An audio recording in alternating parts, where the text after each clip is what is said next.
So in this video, I'm going to examine the Yars. What a beautiful menu screen. I think few other games have a menu screen that's that beautiful.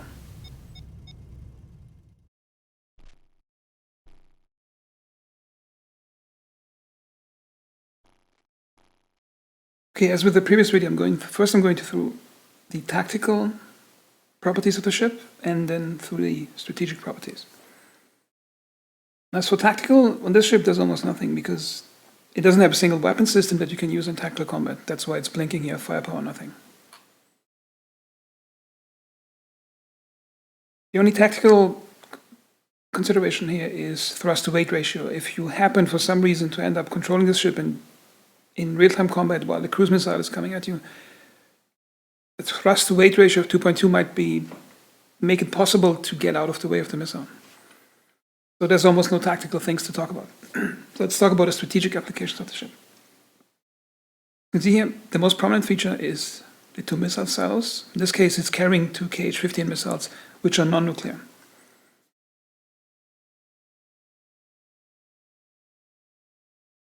Now the cruise speed is 198, which is mid-range in terms of speeds of ships. The Sevastopol can fly at about 90 kilometers per hour.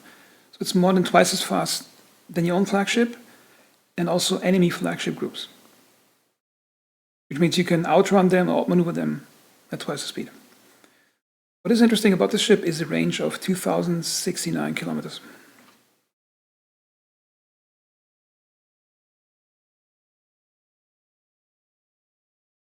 Because this gives the ship much more range than other ships would have in the game. I'm going to demonstrate it in a moment. Got a safe game over here, playing on hard, and I bought several Yars ships. I'm going to show you the application of that ship. So technically this ship is a mobile missile base. You can fly around. And the range of 2,000 kilometers per hour, I'm going to demonstrate how much that is.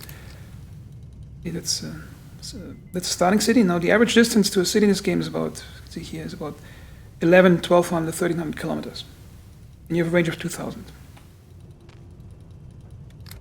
Yeah, that means take a Yars. Now make sure if you want to use its full range, you have to click on full so it gets a full fuel load from the main fleet. Then you can fly it up to 2,000 kilometers. Also, the inner circle is half the distance, which means if you want to be able to fly back to the point you took off from, you have to stay within that circle. If you go above it, you won't be able to get back to the point.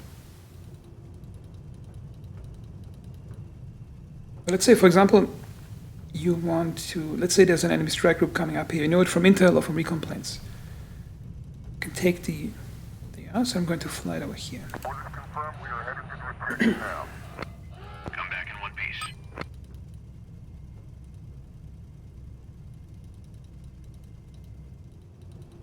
Now we land.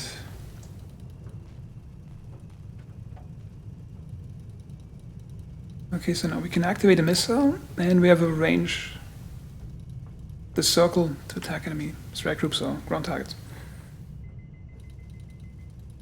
And that's the main purpose of this. It's a mobile missile base. You can split off from the main fleet to move it in position for an ambush against enemy strike groups. Of course, you can also just fly it with your Sevastopol in the main fleet, however, then using up more fuel.